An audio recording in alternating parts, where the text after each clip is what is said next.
जय श्री कृष्णा दोस्तों, स्वागत है आपका मेरे चैनल पर।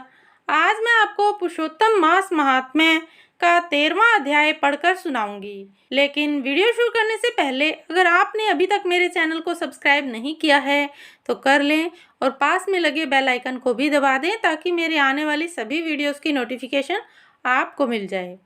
तो चलिए शुरू करते हैं पुरुषोत्तम मास महात्म्य का 13वां अध्याय।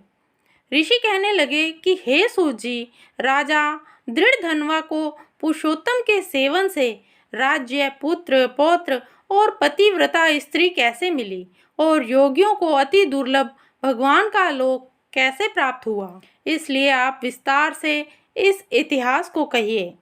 सूत जी कहने लगे, हे ऋषियों, आकाश गंगा की तरह पवित्र करने वाली सुंदर पुरानी दृढ़धनवा की कथा मैं तुमसे कहता हूँ। है देश का चित्रधनवा नाम से विख्यात राजा हुआ। उसका पुत्र महातेजस्वी, सब गुणों से युक्त, सत्य बोलने वाला, धार्मिक दृढ़धनवा नाम से विख्यात हुआ।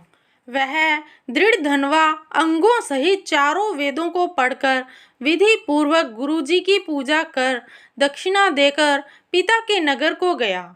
अपने नगर के रहने वालों को नेत्रों का आनंद उत्पन्न करते हुए उसने अपने पिता चित्रधनवा को प्रसन्न किया।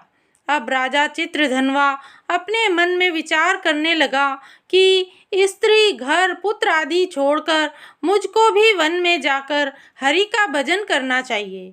ऐसा मन में विचार कर समर्थ राजा दृढ़धनवा को सब राजपाट सौंपकर विरक्त होकर पुलह ऋषि के आश्रम को चला गया।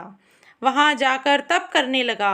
कितने ही काल तक तप करके चित्रधनवा हरि के धाम को चला गया।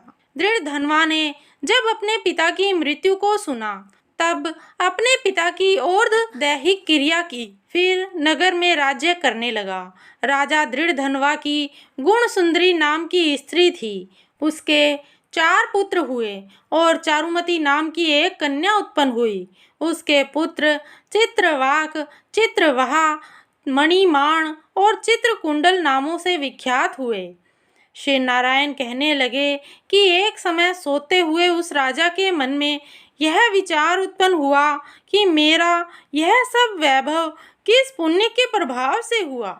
न मैंने कोई तप किया, न दान किया, न कुछ हवन किया। अपने इस भाग्य का कारण किससे पूछूं? राजा की इसी विचार में सारी रात्रि व्यतीत हो गई। प्रातः ब्रह्म मुहूर्त में उठकर यथाविधि स्नान आदि करके खड़ा होकर उदय होते हुए सूर्य को अर्घ्य देकर ब्राह्मणों को दान आदि देकर और नमस्कार करके वह राजा घोड़े पर चढ़कर तत्काल शिकार के लिए वन में गया। वहां उसने शिकार किया।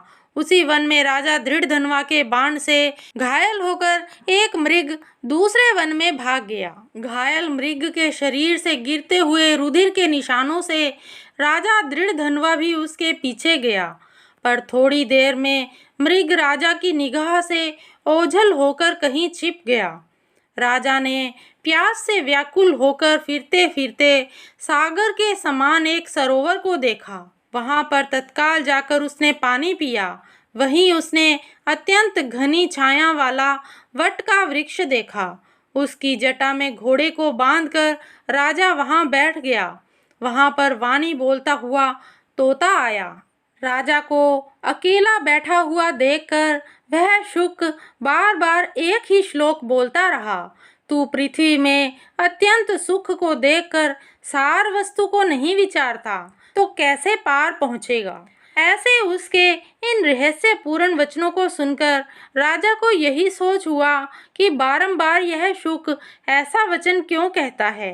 क्या वह शुकदेव जी है?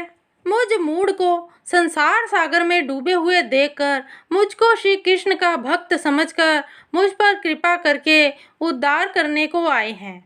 वह इसी विचार में था कि पीछे से उसकी सेना आ गई। वह तोता तो राजा को उपदेश देकर अंतर ध्यान हो गया और राजा अपने नगर में शुक के वाक्यों को स्मरण करता रहा।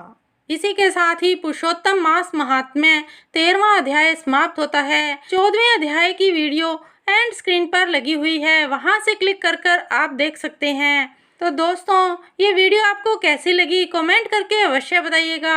अगर आपको ये वीडियो अच्छी लगी तो इसे लाइक कीजिएगा, शेयर कीजिएगा और मेरे चैनल को सब्सक्राइब करना ना भूलिएगा। और पास में लगे बेल आइकन को भी दबा दें ताकि मेरे आने वाली सभी वीडियोस की नोटिफिकेशन आपको मिल जाए। धन्यवाद दोस्तों, मिलते हैं अगली वीडियो में। जय श्री कृष्णा।